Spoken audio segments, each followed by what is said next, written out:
We can start now. People are here already. Others will join later. All right, great.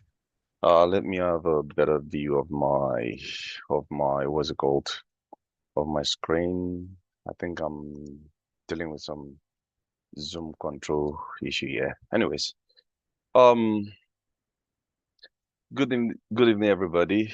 My name is Victor, and tonight I will be taking us on the health analytics journey. Let me move some things around on my screen, so don't worry about what you're seeing. Whenever they are relevant, I'll bring them back on board. Something like this, and I'll take that away. Okay, great.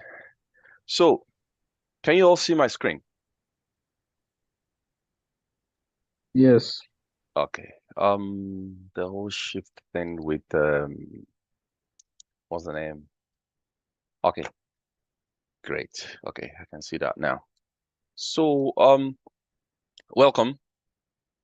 I want to take the chat thing so that when I'm asking questions, people should, I want to be able to see what I've got three screens today, so which is better than before, guys. So don't worry, we'll be fine. Okay, almost there. Ouch. I'm looking for something. The chat. Okay, found it. Let me move the chat over here so I can see. Great. All done. So, good evening, everybody. My name is Victor, and what's it called? The sponsor of today's free webinar is PyCharge. A bit of adverts to them. They make charging cables. If you're in Nigeria, in the UK, in the US, or Canada, uh, they sell charging cable on PyCharge.com, and whatsoever cable you buy, you have 13 months warranty. Whatsoever happens to it, the cable is replaced for you without questions. So check them out. About me, um, I am Victor, just like I told you guys. I crossed over to data from engineering.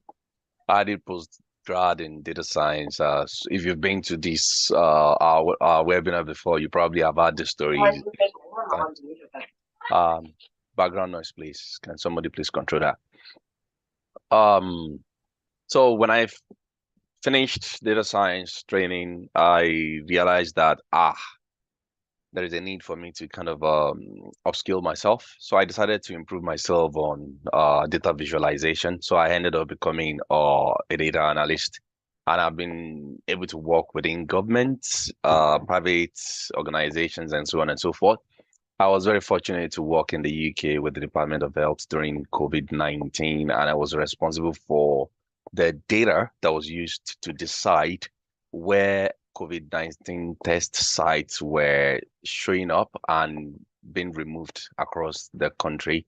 I built loads of visualizations for the Department of Health, and I worked with other people to make that happen. But the heart of the decision making, or the heart of the insight that was used to determine if a site is showing up anywhere was all done solely by myself.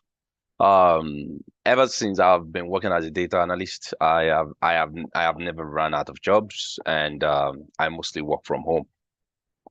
Um, I'm still working from home today, so just in case I have to pre-warn you guys, in case my little one comes into the room and say, "Daddy, Daddy, please don't be offended. It's just part of the deal. If you work from home, you understand what I mean." Yeah, so I work mostly from home.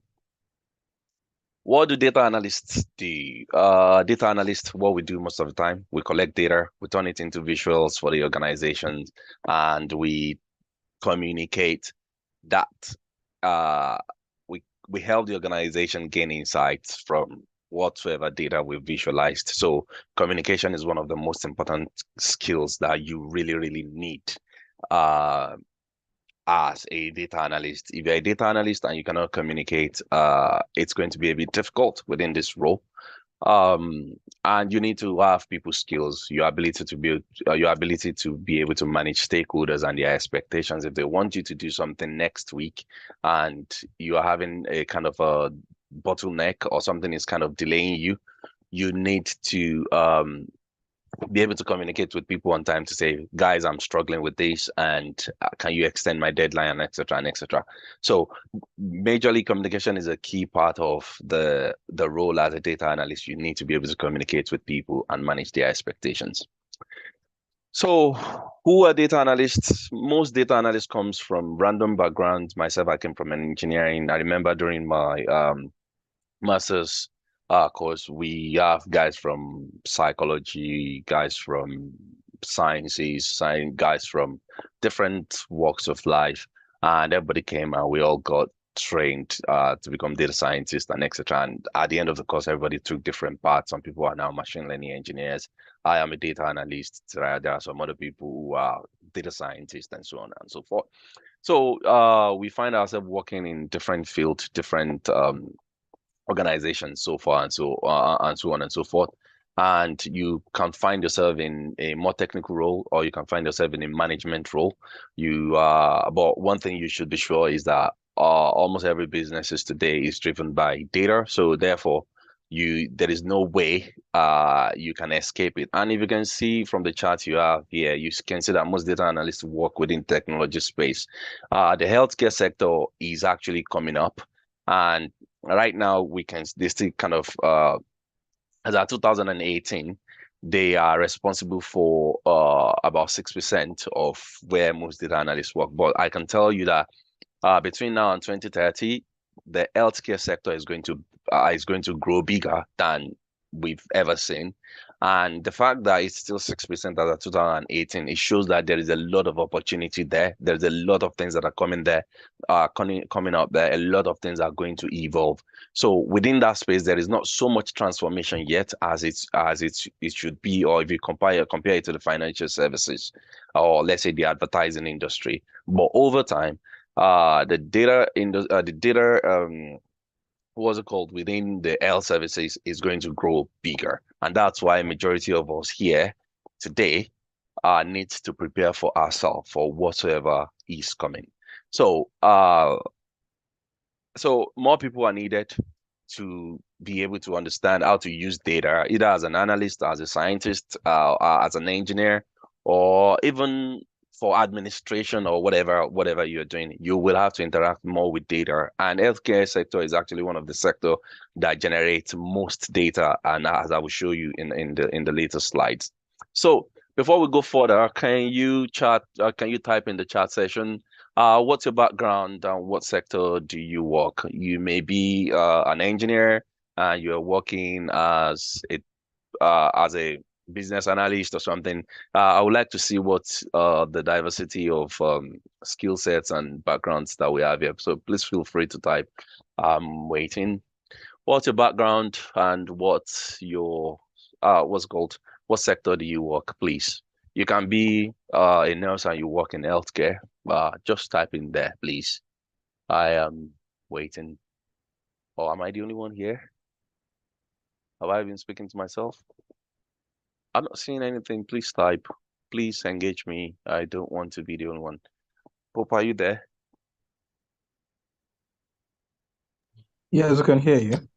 Okay. I can see healthcare, finance background, working in business operations, healthcare assistant, neuroscience. I can see neuroscience. Yes, there is a lot you can do within the healthcare. Finance background that is doing business operations. You may even be doing finance in healthcare, and you will need a lot of data. Healthcare. I can see that we have a lot of people in healthcare today.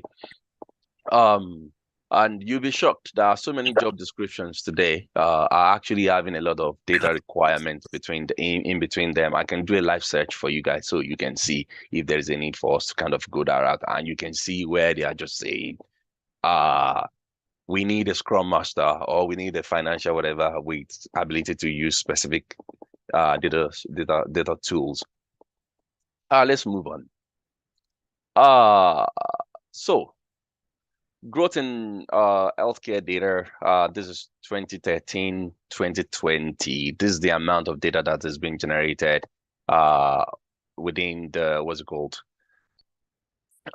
Within the healthcare space, and you can see how much of required storage capacity is needed based on based on Cisco's data in 2016. You can see here, you can see the medical data that is generated, which is a lot. And this is the storage capacity they have. And I can tell you that uh, there is a lot of data that is being generated within the healthcare space.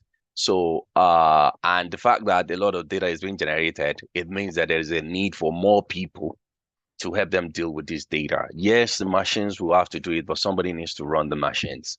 They cannot, it's been kind of predicted that the whole data space and the AI, whatever, will generate a lot more jobs than we think. Unfortunately, because new jobs will be generated, a lot of old roles will have to disappear or become blended. So don't if you don't adjust with time, if you don't learn with time, your role will disappear or adjust in a way and you probably become obsolete. So it's either you learn or you disappear. Unfortunately, that's the reality of the world where we are today. So nothing remains the same forever. And yeah, so now we have a lot of pilots. Pilots are not going away, but we have a lot of drone pilots now. If the world moves on to the stage where we are having autonomous planes or autonomous whatever, most pilots that would be needed will probably be the ones that are doing more safety stuff and so on and so forth. Each field, and it's a big argument that we can actually continue discussing from now till whenever we want to move on. Now, where are all the data within the healthcare space coming from? You have data that have been imputed into the electronic medical record systems, patients generated data from their smartwatch, smartphone, and etc., laboratory results, and etc., and so on and so forth. And all this data comes together, and you may find yourself analyzing any of this data, be it you working in directly in the healthcare space or you are working for a technology company that is dealing with healthcare data, or you find yourself uh, analyzing data for, let's say, regulatory purposes for the government and etc. And the skill is the same across the board. You just need to know, have the right skill, and you can find yourself working in any of the spaces. As I said before, what makes most of us unique is that if I am a medical doctor and I am a data analyst, and if there is a need for, if I am applying for a role in an organization, and they have somebody who is a data analyst but has got an engineering background, because I'm a doctor, a medical doctor, and I have a strong data background, they will prefer me over somebody who is just coming from a random field. And that is why it is very important for most of you that are in the healthcare space to have a grasp of whatsoever is happening within the data space, because the best group of people who can handle medical data are actually the health practitioners themselves, not just a random engineer like myself or a random person who does not really know what most of these terms mean. You are the ones that will see risk and will be able to identify it on time before any other person will be able to identify it. And that is why doctors, nurses, dietitians, lab assistants, or lab scientists, you all need to get your hands dirty and start coming into the data space, because at some point, if you're not careful, most of your roles will be threatened. I'm not saying it will go away, but if you will realize that, okay, before we need 10 doctors, now I think we can reduce it to 8, because we have enough data that shows that X, Y, Z, A, B, C, D, and you can easily move around. We'll get to reasons why or motivations why people actually move around or change career and so on and so forth when we get there. So why data in healthcare? Yes, most of the time within the hospital space, you see they use data to determine patient admission and discharge trend, emergency room wait times. There's one they call in the UK, they call it RTT, that's referral to treatment. They've got referral to treatment data. They actually hire people to do all this stuff manually to treat each cases, just to make sure that, okay, they've got a fixed period of time where they expect a case life cycle to be done. And if that case is not done within that period, it needs to be escalated. And they also use that same data to determine the number of bed space they have, staff shortages, and so on and so forth. just like every other organization, it's not very different within the healthcare space when it comes to what you need to do as a data analyst. However, having a ground knowledge of how things works within this organization is always what is unique to each and every staff that is there.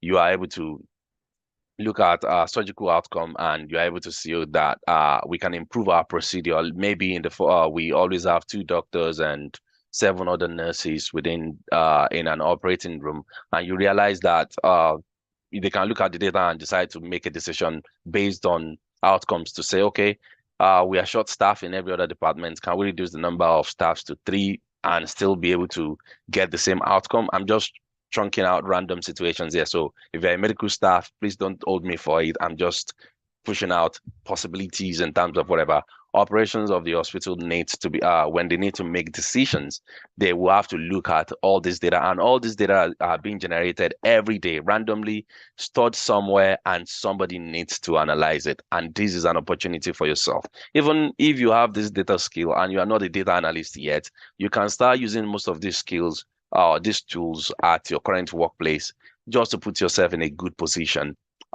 for promotion and so on and so forth. Um, Within the care home, they have staffing ratio issue, which is not very different from the hospitals. They have a kind of incidents, medication management, and looking at trends, let's say outbreak and so on and so forth within care homes. It's most of the time decision making. I also give an example. I'm giving an example here for medication dispensing within the pharmacy space, refill rates, drug interaction alerts, and etc. Generically, you can see population health management. Yes, and that's the case of COVID-19. In the case of COVID-19, what we did was we look at the number of positive cases per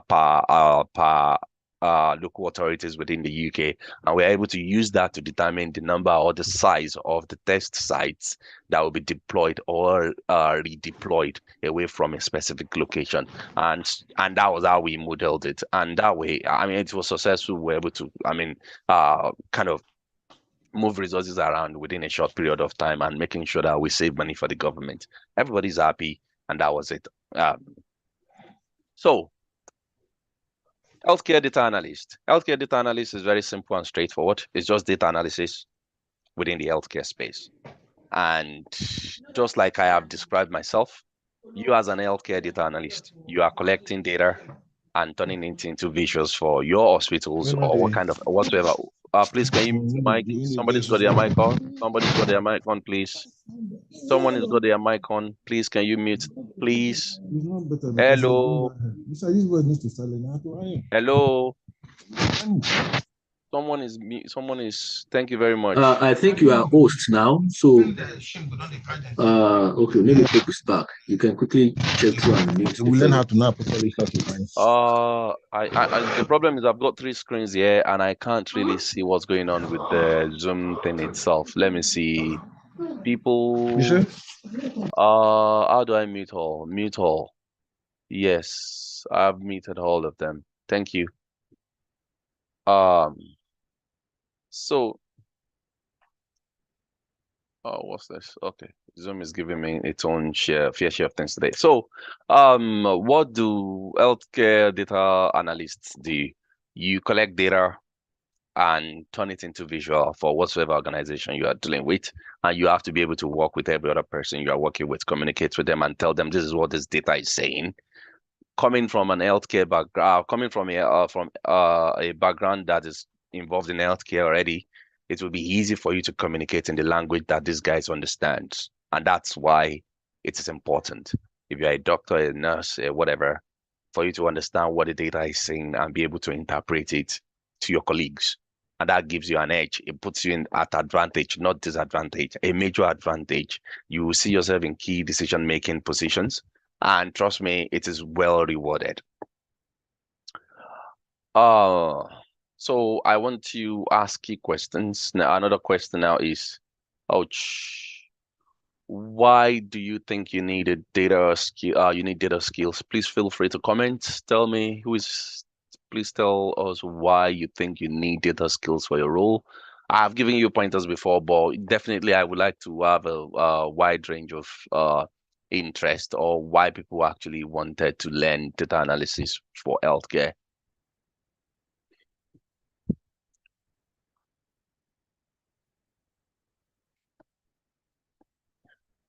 I'm waiting for you guys to type. Please feel free to type. Don't run away. I don't bite.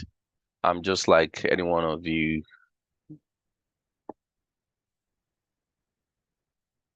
Okay, someone wants to diversify. Somebody said because it's well rewarded, as I have said. Okay. I find that interesting anyways. Any other person, please feel free to type. I want to be sure I'm not talking to myself. I want to be sure I'm talking to there are other people who are also interested. Please. Is no one else typing? Wow. Okay. Let me see. Okay, I'll leave it there if no one else is typing, and I will just keep it moving. Um, so within this space, yeah, a lot of people have interest in data. Myself, I think that's my first motivation, and eventually money became my major driver. I will not lie to you. I should be very sincere. That money is a major driver for me to do more data roles. Yes, there is no decision in most organizations today and in the future that does not require data. So people needs to get their hands dirty on it. The more familiar you are with it, the better. And so money, yeah, a lot of people want to change their career. A lot of people have passion, and some people just like flexibility and independence. And there are more other reasons. Sorry, my little one is here.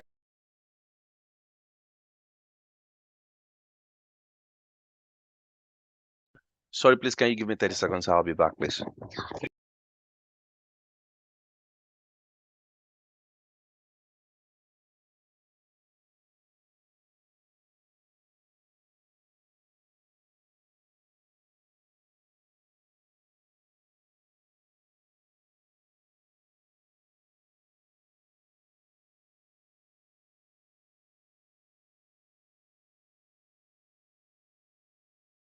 Yes, we're back. Thank you for being patient with me. Yeah, it's one of those things when you work from home, you have kids around and they tend to break into your meetings and etc. So yeah. Anyways, yeah, for me, some people like the flexibility, and I've just shown you the flexibility. I work mostly from home. In most places I've worked in the last 2 years, no, I don't really have any reasons to go to the office that much, just because of the fact that um most of my I mean I have the options. It's not that I cannot. I have the options to go to the office and I have the option to stay at home. But because of the sensitivity of the role, or the fact that you need your time, in most cases your job is more target based. They let you do it at your own pace because it's more what's it called, result oriented as opposed to target. If you work in some organizations, they will expect you to be able to do a couple of things within a period of time. But within this space, it's not about the target, it's more about the result. Can you turn this dirty data into something clean and let everybody make sense out of it? Okay, yeah, that's fine. How long will it take you? I should be able to finish it within 2 weeks. And in 2 weeks, you are done. Nobody really cares how long or how many minutes you spend on it, as long as you're able to deliver. Delivery is actually the heart of this job, and that's why it is that way. Um, can you all hear me, or am I talking to myself? Okay, so in the US, and this is based on 2023. These are different kinds of roles that we have within the data space, and how much they pay them. Most of this pay actually do depend on location, which kind of organizations you find yourself. Some organizations do pay more than the other, and I think this is like a kind of a median salary. So, a data analyst and a business intelligence developer, they're not very far away from, they are not different from each other, to be honest. So it all depends on the organization.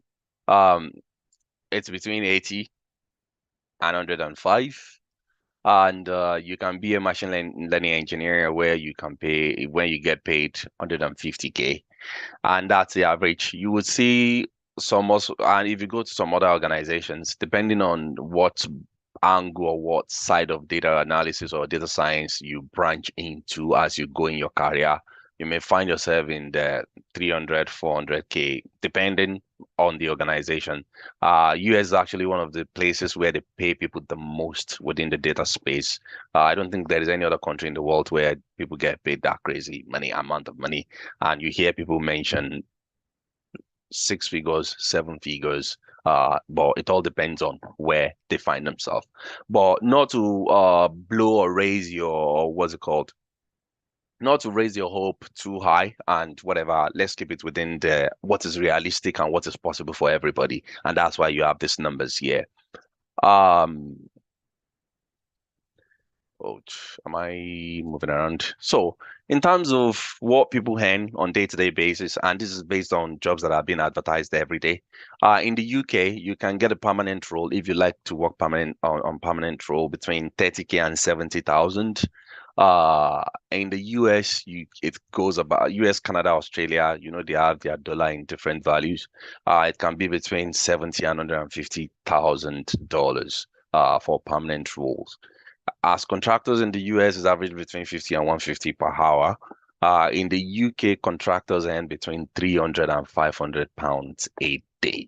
So it depends on where you find yourself. So for example, this is an NHS role that I'm showing here. And this job is actually posted 3 days ago. And this is for a BI analyst within the healthcare space. Though the client is a tech firm, but if I go down into the description, I think they say they prefer somebody with an NHS experience. So nurses, if you have the opportunity to do a side job, some of these jobs, see, you can even see right here, the job is actually remote, not on site, fully remote, and they are willing to pay you 50 to 60,000 pounds. What do they want you to do? They just want you to do data visualizations.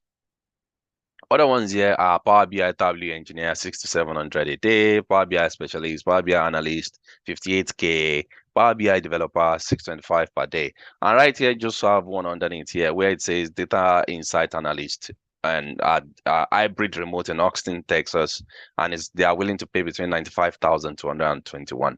It depends on the organization where you find yourself and the kind of what they require of you, and that determines the kind of pay you get. But the good side of it is the flexibility and the fact that you don't have to kill yourself when doing it. For type of healthcare data analytics, I had to take the slide from the internet because it actually matches the out of what I want to say to you guys.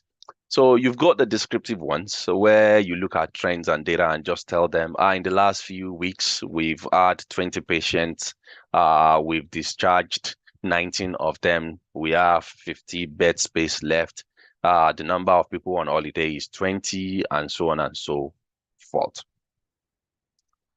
In terms of being predictive analytics, you are trying to look at, okay, either based on the data, based on our performance last year, we can predict to say, okay, next year we will need 500 people to work on Christmas Day because Christmas is one of the busiest period that we are dealing with. Likewise, in terms of you can do all kinds of forecasting spaces and so on and so forth. You can also, the whole data space is becoming more advanced right now, where you can actually tell people that if you continue with this kind of lifestyle within the next 5-6 months, this is what is going to happen to you. But I wouldn't dive into that in details just for what's it called, for the fact that most of those things are still in the pipeline. Prescriptive analytics is very obvious when you're doing root cause analysis and say, okay, we realize that we've been doing this and that and it's not working. Based on what the data is telling us, this is what we should do to improve our delivery, or to make sure that the number of medication we are dispensing does not get lost, or we make sure that we don't have the number of falls that we have in any of the homes and your data is the one that's going to predict that. I've worked as a data analyst, as a business analyst, in many occasions, and my data skills has been very helpful because when you are doing the requirement gathering, you are talking to stakeholders and they are telling you what they think the problem is. But because I have data skills, I'm able to ask them, have you got specific data set that I can look at? And I'll look at the data. I can use the data to support in terms of validate things they've told me that is the problem. Or they will tell me this is the problem, but the data is telling me something else is the problem. And that puts me at an advantage as a business analyst because I know data, and maybe my colleague who is just a random business analyst who does not know much about data, they will struggle while while I'm doing my own well because of the fact that I can look at the data and do analysis for them. So yeah, likewise, you can just like the prescriptive one, the discovery one is not very different from it. Data can show you something and it can open you into a lot of root causes, and you start investigating so many other things from there. So I won't spend all my time on this. The future of medicine. There's something called stratified medicine, and I think here in Scotland, they are very big on it. They've been pushing a lot of money into it. And the essence of stratified medicine is to make sure that in the future, or from consultations to medication or discharge or whatever name you want to call it, whatsoever is being given to you is actually well tailored to you, meaning that they will have access to your electronic medical records, maybe if possible your smartwatch data and all other stuff, and they can actually use that to say, oh, based on this data, a 500 milligram paracetamol is not good for you. Maybe you should use a 200 milligram, just based on the data that you have. And artificial intelligence is actually going to play a major role in that, because you can see with ChatGPT right now, it can respond to you just the way you probe it. So over time, most of the data we have will actually be processed in such a way that they were able to say, Mr. ABC, we cannot give you this brand because it contains ABC stuff that can actually trigger some other side effects for you. They can actually the data is actually can be used to be able to say, okay, due to the history of ABC that you have, we cannot give you this medication because of the potential side effect that it's having. Before, you need a pharmacist to be able to tell you that and start looking at all kinds of records. But now it would be a situation whereby you just have to put one or two, three things together and boom, you get the answer. So who will be behind all this stuff? You need somebody that understands data. So I am telling you, and I'm warning you today, get familiar with data. Another one is classifications, which is there are so many apps out there today that you can actually use to do skin cancer detection. How this works is that they've got loads of data that they've labeled. For example, those pictures as you're seeing on my screen, are pictures of skin, what's it called? I forgot this medical term for all the skin pictures that you see anyways. And they've gone through the lab, they've tested them, and they realize, okay, this one is cancerous, this one is not cancerous, this one is this, that one is just a mole, and etc. And they just labeled all of them like that. So they've built a model and trained the computer algorithm to be able to identify them. Now imagine giving millions of this kind of picture to the computer to process. Now, the computer processed it enough. Now you've got smartphones that you can actually just take a picture of a mole or whatever on your skin, and the app is going to take a couple of microseconds to process it and tell you if what you have on your skin is cancerous or not. So it will help doctors to be able to make proper diagnostics, though it may not be the actual thing, but at least it will give you some kind of primary idea of what you are dealing with, so you can easily take a quick action. And that's why the whole idea of early detection comes into play here. So, and we have this whole skin cancer thing already. So stratified medicine is coming. People in the medical space, please get ready and get familiar with data, because you will have to deal with this. And I just have to put this out there. As I've said, AI will not take your jobs, but people that knows AI, or people that are with data skills, because AI do feed on data, are the ones that are going to take your job. So if you want to be ahead of the curve and you want to be well rewarded for it, I recommend you learn data. You quickly take a grab of data skills. So what skills do you need to be a data analyst? There are three major aspects of data, or either data science or data whatever. Let's take out the management side. There is a data analyst, there is a data scientist, and there is a data engineer. Trust me, each and every one of them can do the job of each other, depending on how much you learn or how much you want to learn. So a data analyst is actually the person that takes the data that they gather and turn it into visualization for the business decision. So you are just like a bridge between the business and the technical thing. The data scientist is the one that comes around and builds the model. For example, you see all those skin images that was trained to determine if something is cancerous or not. It's the data scientist that will sit down and write a code to make that thing start working properly. Now, when it's done with all kinds of experiment and it's validated to make sure, like, okay, this detection is accurate, is close to what is real, and etc. Then the data engineer comes around and decides to say, okay, now let's build this thing into something large scale that everybody can use. And when everybody is using it, and they are getting data to say, okay, this month, how many detection did we do? Okay, we did 500 detection, 3 of them is true and 500 of them is not true, something like that. It's the data analyst that will help them visualize that data, and it goes in cycle and etc. So you will need to do a bit of maths, which is additions, subtractions, a bit of minimum, maximum calculation or average. It's just basic algebra, to be honest. Maybe a bit of stats, but not very complicated, to be honest. And these days you have ChatGPT to help you. And the most important part of it for every one of them is communication, your ability to be able to tell story with data, each and every one of them. Software engineering, you may really need it, but not really. To be honest, in all my years of working as a data analyst, I don't have to do the data engineering side of the software engineering side of it, although some roles may require it, but it's not what everybody will need to do. Now, don't be scared away, but with all this with this big picture that you have here. See, I'm just putting key tools there that most people will use. And one thing that is very obvious to every one of them is that Excel is one very big tool that everybody. So if you are within this space and you really, really want to get your hands dirty, make sure your Excel skill is like shiny and sharp very well. So as a data engineer, you will deal with all this ETL layer, data preparation, and all this whatever up till this point. Most data engineers will work within this space. Large data, dealing with all kinds of stuff.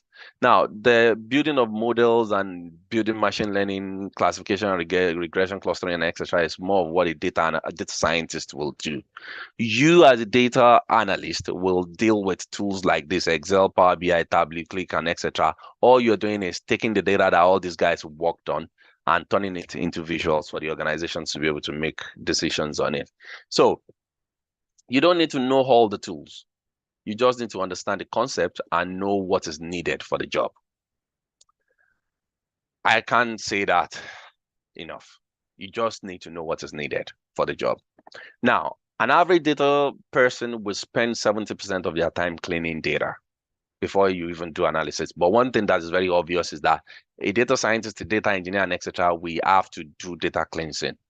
So in most cases, if you look at the data analyst and the data scientist, both of you will have to do data gathering. You need to do data cleansing, and you will need to do data analysis. The only difference is that a data analyst will take the data and be the bridge between the business and the technical team, whereas the data scientist is purely technical and just writing codes just to make sure something works according to certain requirements. I have also put this here, what a data scientist will do. I mean, yeah, a data scientist can decide to go and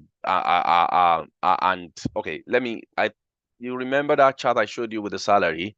You can actually start. Let me go back there and show you guys this one. This one. See, you can start as a data analyst or as a data business intelligence person, and within a year you can decide to move to the next one.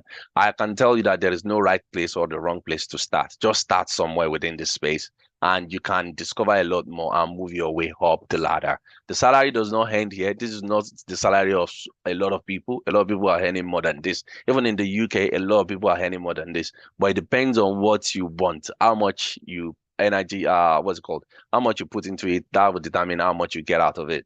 So, and that is it. Let me move this. So within data science space, you can see this image just shows all kinds of applications of how you can what data scientists will do. It can come up with an algorithm where you can do drug detection, personalized medicine. You know, I mentioned that, communication assistance and etc. But we're not going to waste more time on that.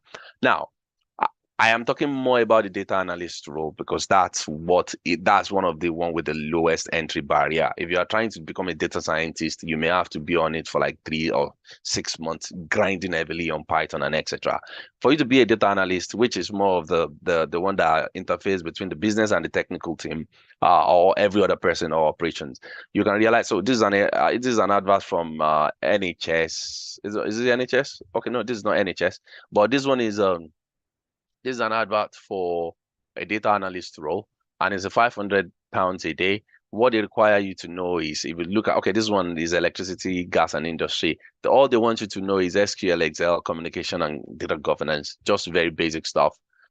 In the case of this one, in the case of okay, I've mentioned this. Let me go here. In the case of this one, this is one I showed you. It's a BI specialist, healthcare, 50 to 60,000. It's fully remote data visualization. They want you to know Power BI and all the likes. They said it will be mostly remote and occasional travel. Now, yeah, this you'll be working within the NHS, though they said it's a tech firm. But if you look at it, it's SQL, Excel, and they want NHS experience. And they want you to apply as soon as possible. And that's how desperate they are. This job was posted 3 days ago. Another thing, yeah, this is Guy and St. Thomas Foundation Trust, is between 51 and 57,000 that they are willing to pay. It's Excel, Power BI, SQL. Communication, they want you to attend meetings with head of analytics and discuss requirement options with operational clinical colleagues. If you are a nurse, a care worker, or whatever, your conversation will make sense if you are the one in this role, compared to just a random guy who will just come around and take about 2-3 weeks to learn things before they start picking up on the job. Same way, this is within the insurance space also. These ones are paying 500, 600 a day inside out at 5 for similar data analyst role. So I'm focusing more on the data analyst role. And that's it. So almost every role these days require data skills. And here is a Scrum Master. A Scrum Master is somebody you can consider a micro project manager, though Scrum does not agree that Scrum Master is a project manager, but they are more of a manager within a project. And you can see how much of data requirement do they have. If I can go and dig more roles that actually talks about the need for you to have data skills. And that's what it's going to look like in the future. Now you're having, before it used to just be business analyst, and now they're having more of a data business analyst roles and etc. being advertised. You can Google it and you see. How is it for you to become a data analyst? Input is equal to output. If you put 2 hours of work into it, you get 2 hours result. There's no shortcut. You need to put your hands into work and learn.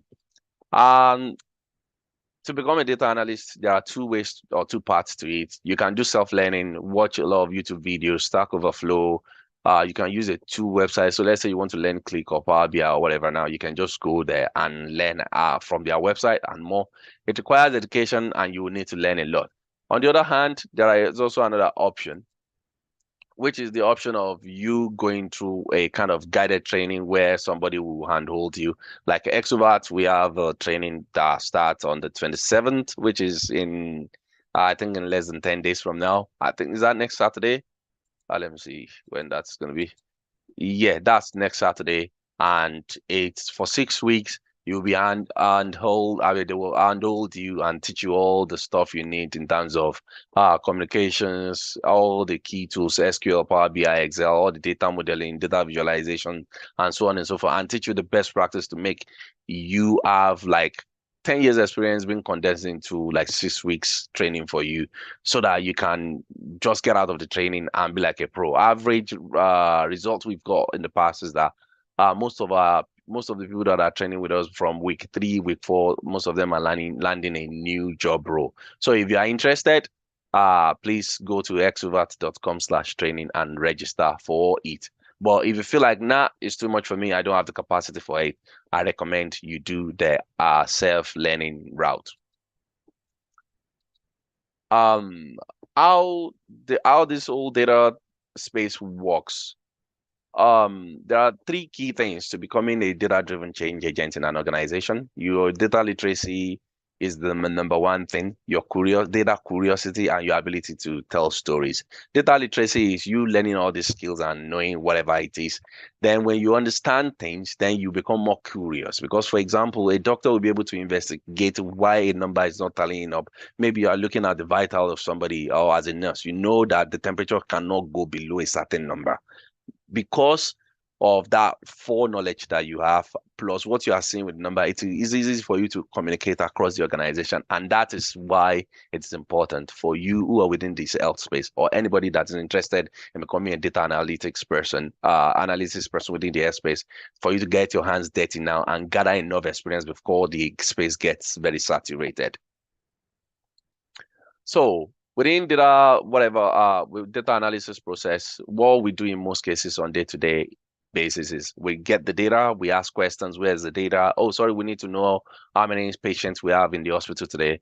We get the data, we ask them where's the data, we look at the data, analyze it, turn it into visual, get feedback on it and say, is this okay? Is this what you're looking for? You publish it and the people consume it and make decisions on it. I can show you a quick whatever. So I was looking at, this is one NHS data that I actually pulled together today, and I was thinking of, oh, let me quickly build this before the meeting, but I could not finish building it. What I wanted to do to it is just put some NHS logo on it. But this is what the waiting times looks like in millions between 2009 and 2023 for the NHS across England. And you can see the median waiting weeks and etc. So it's just there. But these may not make sense. Okay, so the median with weeks is 7 weeks, depending on whatever place. And I can show you raw data, what it actually looks like for most of them. So you can see the RTT, that's referral to treatment waiting times across England. You think this looks like a well summarized version of that same data. If you want to see the raw one, that looks much more there to you, and you'll be shocked that most organizations, including government organizations, they all have their data sitting in Excel. So this is the data. This data I pulled online. It's open source. Your job as a data analyst is to come here and take this data, turn it into visuals that the organization will be able to use and make sense out of it. See, here is another one. Let me show you what it looks like here. You can see, say, general surgery, number of treatment, the number of people that were referred or something, and this is the number of weeks and etc. that is there. You're able to come around and see the sum, the median, 95%. So that's how some of the data will look like, things you will have to deal with as an analyst, and you will help them make decisions. They will come and consume it. And in terms of the process, you learn, you build. The bottom line of this CI/CD I'm putting here is that when you build a report, it does not just end there. There is a feedback loop. When you build something the first time, people will use it and give you feedback to say, okay, can you add this? Can you remove that? And you come around, you improve it, and it's a continuous process. You don't just stop. You don't just build one report and say, oh, I'm done. It's not done. People need to use it, and you need to see how they are interacting with it. You need to know if that thing is serving purpose. If it's not serving purpose, then what you've done is not good enough. So what you will learn. Let's say you will have to learn Excel. You need to know, pick one of these tools, either Power BI, Tableau, SAP, Click, or whatever you think you're comfortable with. Learn SQL, learn the best practice, know how to do stakeholder management, and within the training we offer at Extrovert within 6 weeks, this is what we'll condense into it for you. If you're not attending the Extrovert training, you can decide to do all this by yourself. There are so many videos on YouTube that you can use to do that. The process for data analysis is very simple. The first thing you need to do is you need to understand what the problem is. What problem are we trying to solve? If you don't understand the problem, there is no way you can help them solve it. You need to understand the problem. Now, when you understand the problem, you need to know who is going to use the data, who is it for, what are you trying to achieve with the data or with the visualization I'm going to build? Then you can go ahead and start looking at, okay, where is the data? Where is it sitting? What does the data look like? How can I, deal with, how can I have access to the one I don't have access to? Then you can now start cleaning the data and start making sense out of it. The moment you're done making sense out of your data, then you can decide to uh start building the visualization itself, then give it to your manager or somebody to review it, give you feedback, come back, review it, improve it, and when it's done, it become matured enough for the public to consume. I think I told a story in one of the webinars we've had in the past where there was one of my reports that was going to the parliament, and I decided to and the requirement for me was you need to give red, amber, green according to the number of positive cases across the UK. Guess what? The moment my manager reviewed it, and it was like somebody just gave feedback, and they were like, nah, we can't take this there because the number of red that we have on the map is too big. I mean, it will cause panic, and you need to read, and that's why you need to know your audience. So therefore, we need to adjust the way we represented that data for consumption without causing panic, despite the fact that we are presenting the same data set.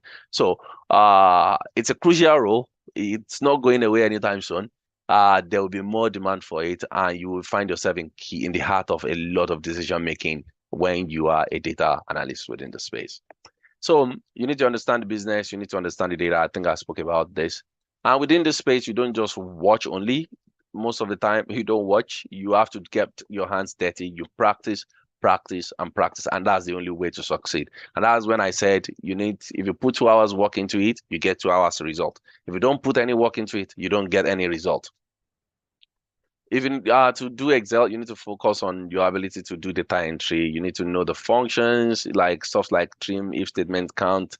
You need to know VLOOKUP, XLOOKUP. Even if you go and check all the job descriptions within the data space, you see that most of the stuffs I've listed there are actually one of the key things that they are actually looking for. So you may want to go ahead and learn that. In some cases, you may be involved in questionnaire design, finding missing data and whatever, and I will show you a couple of examples. Example here is that you have the name of someone here, you have their age, and you have their score. In these other spreadsheets, you have their name, the name of everyone you have there, you have their age, and you have their favorite food. If you need to find the age of Billy, you can always just look here and just pull it in there. But what will you do if you have about 500 missing cells or 500 people having their data or their age missing in a data set, and you as a data analyst will spend like about 70% of your time trying to fill in all these gaps? And there are formulas you can use. They are standard. As long as you are using them every day, you will never forget them. They are very simple and straightforward.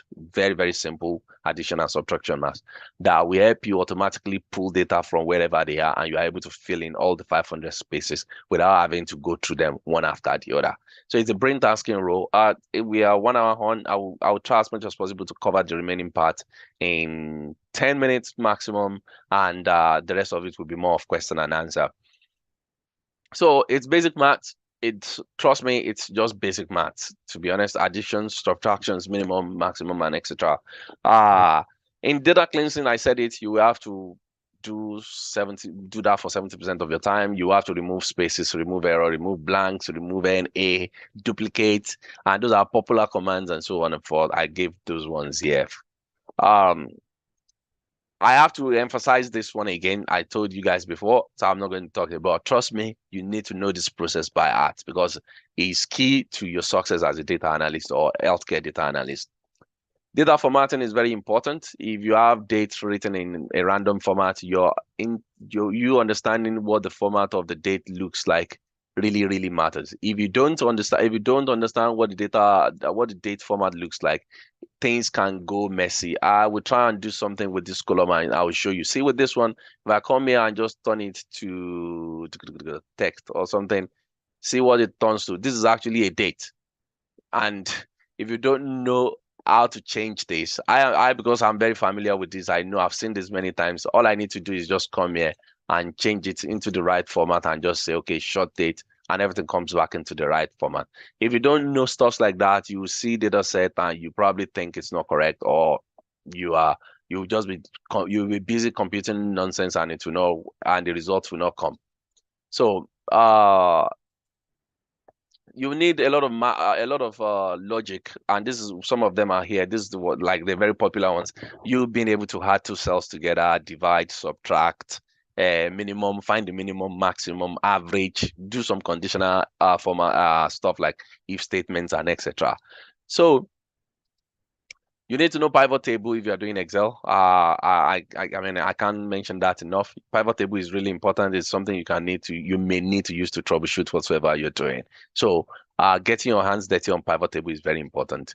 Power Query is the new side is one new tools within Excel right now that can use to deal with real-time data and do some serious transformation you cannot do within Excel. You need to know the type of chart, the type of the color you want to use, the right font, who needs the output, why they need it, and what they are trying to achieve for you to be able to do all this right.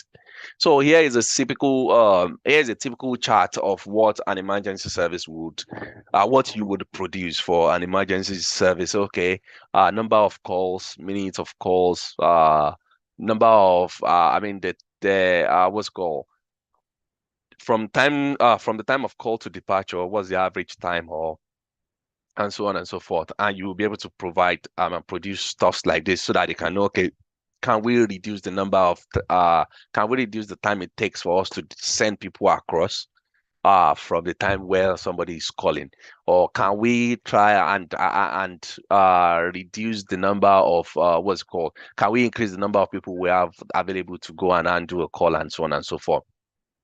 This is also a clinic report that shows the wait time and the cycle time, patient count, and so on. I mean, these are just reports that people built using different tools as data analysts. And it's not limited to that. You may be dealing with inventory or stock. Like this is a report we built during one of our trainings for Walmart. We just put Walmart logo on it, and it shows how performance of products are doing across different countries.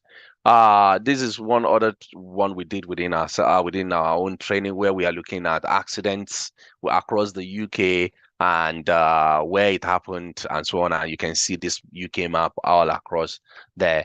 This is COVID-19 data set that shows how the whole world is dealing with COVID-19. And this is more from a public health perspective. I think I have one that we also built around here using the Department of Health's data. I can show you guys here. This is this one. And you can just decide to look at 2021. This is what the data looks like. Everything strings. I mean, this is 2022. You can decide to look at different parts of the UK and see this is the eastern, this is London. This is what London looks like around that period. And this is what London looks like around that period. And it shows you by date number of COVID-19 or hospitalization cases. And you can decide to come and click here just to see what this one looks like here. And this is Southwest, and so on and so forth. This is actually our own real life practice data that we did, and this is what one of our own people built during one of our old training sessions. So you want to be able to do stuff like this and be able to build it professionally, such that if anybody sees it, they will be able to consume it and make decisions with it. Let me see. So other sectors that you will other sectors that you will have to deal with can be human resources. What's the head count? What's the diversity number? How many sicknesses we have? Even within project management, people are using more data analytical tools to build Gantt chart and etc. and so on and so forth. Now, you want to be able to predict how long it's going to take us to finish this project, or what risks do we have? What is it supposed to be like? You're looking at procurement, you're looking at manufacturing. I mentioned the whole example with business analysis, where I'm using data to actually validate what the stakeholders told me, and I'm able to go back to them. Oh yeah, you said sales is not you said you guys are not having sales because of the weather, but I'm looking at your sales. You make more money last month than the month before. What happened? Then they will start coming and telling you like, oh, I think we sold one product better, and that is why. So you need to be able to deal with data every day, and as a data analyst. So I mean, as somebody who wants to transition into data, or who want to excel in their career daily. So if you are coming to what's it called? If you are interested in the extroverts own training, it's starting next Saturday. Please feel free to reach out. Um, if you want to be trained and held, or if you want to do self-learning, please can you put it in the comment and let's see how many people are actually interested in being handheld or who prefer to do self-learning. I'm just curious about what the distribution of people we have here looks like in terms of those who prefer self-learning to those who prefer to be handheld. And I think I've been able to train things through. If you have any questions, please feel free to say, and that is the end of the whole session. Thank you very much. Do you have questions? Feel free to unmute your mic and ask questions, please. Let me see the whole muting and unmuting thing. Pope, can you unmute, or can you give people permission to unmute themselves? Yes, everyone can. Okay, please unmute your mic if you have questions, or you can type it in. Yes, if you have been handheld, community helps a lot. Yes, we have a community of data analysts. We've trained those who got a job already. They can show you how they did it. And if you're going through interview sessions, we definitely can prepare you for it and all the likes. So definitely, yes, community really do help. Yeah, so that's it. Any specific questions? Thank you very much. Thank you. I want to be trained, but due to fund, go through self-learning. That's fine. That's fine. See, don't be discouraged if you cannot afford to pay. Yes, there is a price for everything. Even if you're trained by handholding, you cannot run away from the task of learning things, going and doing your assignment and getting your hands dirty. It's all about the amount of time you put into it. You will get results for it regardless, and nothing you learn in the process will be useless. I can tell you for free, because I've been through both cycle. So and that's it. Any specific questions? Is anybody having any questions? Feel free to ask questions. I'm interested in what you are curious about or what you think would be interesting to you. This one. Uh, Thank you very much. I don't know if it's a Mr. Gajila Gad. Sorry, I don't know if it's a Mr. or Miss or Mrs. I don't want to I don't want to offend people. Yeah. And okay, if there are no questions, that's it. I can take the next 5-10 minutes to keep building my own what I was trying to build before. If you like, you can wait. If not, you can also have a great. Okay, there's a question. Oh, there's a question. Yeah, go ahead. Go ahead. I'm listening. I am listening to your questions, sir. You can unmute yourself. Can someone who doesn't know anything about computer do data analysis? I'm breaking. Sorry. Can someone who does not know anything about data analysis about computer do data analysis? Yes, a lot of people came with a what's it called? Non-computing background, and they ended up learning how to do data analysis, and it worked well for them. So something like that. And sorry, this is my chat that is Sorry, breaking. Pope or somebody, can you please unmute them? They are unable to unmute. Oh, they said it's not unmuting. Pope, can you please do the Everyone unmuting? is able to unmute. Okay. It's not unmuting. Which tool?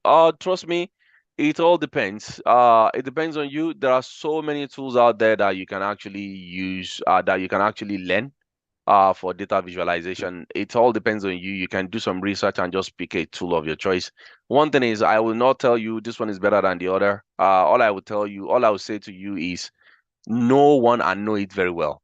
That's all. That's what I would say to you. Know it very well, because you find yourself in an organization where they'll tell you, okay, this is the tool we have, but next week we are migrating into a new tool. We need you to come and help us and learn it. So is there a plan to support job hunting after training? Yes, we support each and every one of those that came for our training through their whole job, their job hunting cycle. And yeah, so and one thing is you must have what they call the can-do spirit. Can-do spirit is, you see, you don't know it, but you can get your hands dirty. See, if you're able to learn data analysis either by hand holding or whatever, it's not very different the moment you switch tools or you are trying to kind of do something another whatever. It's very simple and straightforward most of the time. And the data you are analyzing is not different. The process to analyze data is not very different regardless of the tool you are using. You just need to understand the tool and you need to understand what's it called? R or Excel. So one thing I can say is a lot of organizations are Microsoft organizations, and Excel is where most data is sitting in most organizations. R or Excel, honestly, it all depends on you. It depends on what kind of outcome or what kind of stuff you want to achieve. Excel is becoming a power tool right now that it can even allow you to code in Python. So I don't think I don't think you can actually choose one. You have to deal with each and every one of them as you go. But one thing I can tell you is that not every data analysis role require extreme coding, like okay, you have to do R. Some roles will require R and they will tell you explicitly to say, okay, you need to be able to code this, but not all roles requires you to know R or know whatever. But definitely Excel is a standard. You must know Excel. I will not lie to you. Like you must know Excel. So that's my what's it called? That's my take on that matter. Did anybody the next course, yes, the training starts on the 27th, which is next Saturday, and it runs for 6 weeks. So Pope, can you put the web link in there? And if you are interested in the training, you can just register and we take it on from there. 6 straight weeks. Sometimes we spill over to 7 weeks to help us and support people when they are struggling with stuff. We also do best practices training for people such that when you are going to work, you don't want to start looking like a rookie or somebody that just started learning this whole thing yesterday. You want to go to work and be able to show them at work that, hey, I may be new, but trust me, I can show you that I know this stuff as if I've been doing it for the last 10 years. And that's one of the things you get. We do what's it called? Between 6 and 8? 2 hours. 2 hours every Saturday. And if anything spills over, we try as much as possible to keep to time. Maximum 15 to 30 minutes beyond the time, and that will be more of question and answer or whatever. But if 2 hours is done, you are not required to wait. You can decide to pack your bag and go. Most of our lectures are recorded, and you can always come back to it and have a better feel of things by yourself without having to uh kind of waste a wait in there when you are not interested in waiting. So that is it. Um, that's it. So this is me branding this as NHS England. I can decide to use a different image and just look for something else. I think I took another. Okay, that's the one I took. Okay, let's see if this one is a better one. Seems like I can actually brand it to this. I can take that off. So, because this is NHS data, that's the reason why I'm putting their logo there. This is not for anything. It's just for practice. It's not anything, but it's one of the things also need. You need to know how to use colors. Colors is important. Colors are important when you are doing stuff in terms of branding stuff. So, this report you are looking at is a public data. I pulled it online, and it's also from a public organization. It's nothing, whatever. And yes, if you are doing self-learning, please, as much as possible, practice as much as possible. If you don't practice, it's going to show. The funny side of it, the funny side of it within this whole space is that, see, when you go to interviews, nobody will come and ask you what is a noun, or they will not come and start asking you questions that are very funny that you start looking at or what's going on. If you go for interview, 9 out of 10 times, they will just give you a computer to say, okay, here is a data set, just the way you are seeing me playing with this. And they will ask you, please, can you solve this for us? And they will want to see how you are interacting with the what's it called? With the data set that is being given to you. If you don't, if you don't know what you are doing, it will be very obvious to them, so they will know. But if you know what you are doing, they will definitely see it in the whole. They will definitely see this whole thing there when you are when you're doing it. So I always recommend that you should get your hands dirty. Input is always equal to output, and that's it. So from this data I'm playing with here, you can see I can decide to go to 2014, 2015. Another thing I can do here is that I can decide to break this down a little bit and show it in a different form. And also showing it in quarters or something. You can actually drill down and drill up with the data set. So this is all this grid is now broken into quarter, and you can start seeing what this data looks like. So, and that's it. Is there any other questions? Any questions? Please feel free to ask me questions. Let me see if I can change the background of this report and switch it into something else. Let's say I want to use this background for this. Ouch, not looking nice. Let me just return it back to white as it is. Honestly, keeping reports as simple as possible is the key and not making it too complicated. I don't want to start creating all kinds of stuff here, but to be honest, the essence of whatsoever you are seeing here will be whatsoever you are seeing here will only make sense based on the kind of output or the outcome we are trying to kind of achieve here. So that's it. Yeah, I think we do make our slides available. It can be sent out to you guys so that you guys can look at it and see. So that's it. Thank you very much for your time. I don't know if there are further questions. If there are no further questions, I think we've spent 18 minutes beyond 1 hour time. Thank you very much for your time. We appreciate it. Please always feel free to come around. The next cycle, I think we'll be doing more of we'll be doing either between HR data analysis or data analysis between project management or and within project management or business analysis. If you are interested in anyone particularly, you can put it in the in the WhatsApp chat and let us know which one you prefer that we go for, and we can always just take that from there. But yes, I will come around and show you how data helps makes decision within project management, business analysis, HR, um, procurement, and so on and so forth. And yeah, that's it. And even e-commerce. E-commerce. Yeah, if you have any inquiry, please feel free to send it to training@exovert.com. And thank you very much for your time. Please don't forget to join our WhatsApp group. If you are self-learning, join the WhatsApp group. If you have questions, feel free to post it in the group and we will be very happy to answer you. It's not so this whole webinar or training is not even about us just collecting money from you or saying, okay, come and do our training by force. If you have problems, bring it into the group. Feel free to post your questions there and we will help you solve it. I hope that is also helpful to anyone. So please don't forget to join the WhatsApp group. Probably there will be an email tonight with a link to the WhatsApp group, and you can they've posted the link to the WhatsApp group here. Join the group, post questions, tell us what analysis you want us to do next, and if you are willing to be handheld, feel free to come and join us next week. Next week Saturday. We do instrumental payments. You are free to pay, I think, 3 times. So to reduce the burden of the money on you.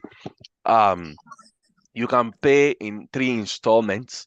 And lectures are recorded. And holding is there. It's not only me that will be teaching you. I am the most impatient person among all of us. And I will only be teaching a couple of classes, but every other classes will be taught by people that are very patient, more patient than me. They will handhold you, walk you through the step one after the other, and so on and so forth. And I will come and round things up and show you best practices. I will show you how I do my daily data analysis job at work. And show you how to execute stuff. I want to deal with you on a professional level. I want to be able to share job adverts with you. I want to be able to tell you what is trendy within this space. So please join the WhatsApp group. Somebody said the WhatsApp link is not working. Pope, please can you send a fresh one, please? Or is any other person able to join through the link? Yes, others have joined. It's working. Possibly it's network. Okay, probably it's network. So Dr. Sam saying, please, if you don't mind clicking the link again. Alternatively, if that is not working, maybe you can send a message to one of Join the via number. the website. Yeah, you can join There's via a the link on website. the website to join the WhatsApp group. Okay, the link in your email, not a problem. We will send you an email tonight, and you will have the link in the website. And feel free to join if you're having problem.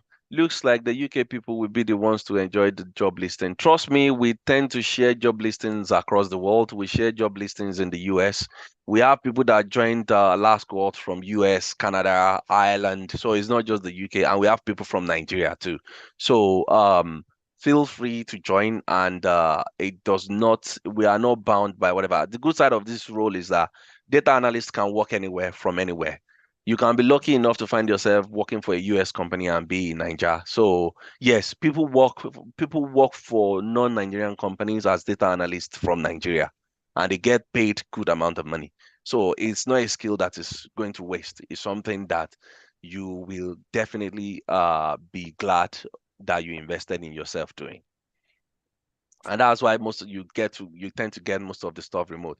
The only thing that can make some organizations say you cannot work outside a specific space is that when you are dealing with sensitive data. For example, if you are dealing with a sensitive government data, they will not hire somebody that lives outside that country. But let's say you are just dealing with retail data, sales data, or maybe you are just dealing with a care home and the data they want you to deal with is not a sensitive one, you will definitely deal with it. Pharmaceutical companies can hire you. There's a big company within the scientific space called Thermo Fishers. I've done interviews with them before in the past, and what do they sell? They sell lab equipment like beaker. What else again? I can't remember my chemistry stuff very well, but all the stuff they use in the lab to do lab stuff, and they they they they do data analysis too. They do data analysis too, and you can end up with a company like that is selling stuff within the medical space, and you can easily what's it called? You can easily become their data analyst working from anywhere. So you are not limited to anything. And there are so many roles. See, most of these roles that we are leaving on the table, if we don't do it, a lot of Indians will come around and take it, and they will take your jobs. So if you are within the job space, you can realize that an average Indian guy is very, very tech savvy, regardless of wherever they are, and it's just to make themselves employable. So we should not be sitting at the back. I'm not trying to be I don't want to be talking race or country here, but trust me, those guys are multi-talented. Those guys are multi-skilled. And that's my whatever. And you can start practicing with little changes in your organization where you are right now. Start using yeah, start using the tools that you have learned or that you are learning. Start using it to effect little changes at work, and it's going to make your life easy. And that's the best way to practice. So that's it. So thank you very much for your time. It's 8:25. I think we'll call it a day from here. Thank you. God bless you. Have a wonderful evening, and it's a pleasure to meet you all. Thank you. Cheers. How do I join the group? There will be an email out. An email will go out to everyone with the links to it, to the whole thing. Thank you. All right, they sent it again, so we have to, since the link is being sent again, we probably have to hold on a couple of minutes so that people who wants to click the link, we click it. So Pope, let's wait till 8:30. That's in 4 minutes before we end it. So if anybody wants to click the link, they can click it and join. Thank you very much for your time. We really appreciate you. Thanks for coming. Thank you, thank you, thank you, thank you. Thank you.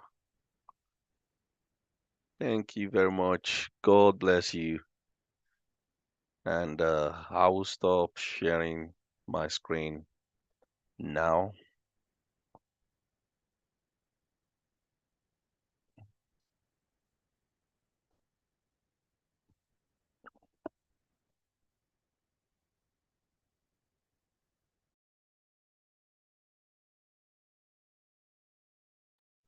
Eight thirty, 8:30, this Zoom thing gets shut down. So if anybody is not in front of their computer or they left their phone and they have walked away, just know that you're still in a meeting that's ended already.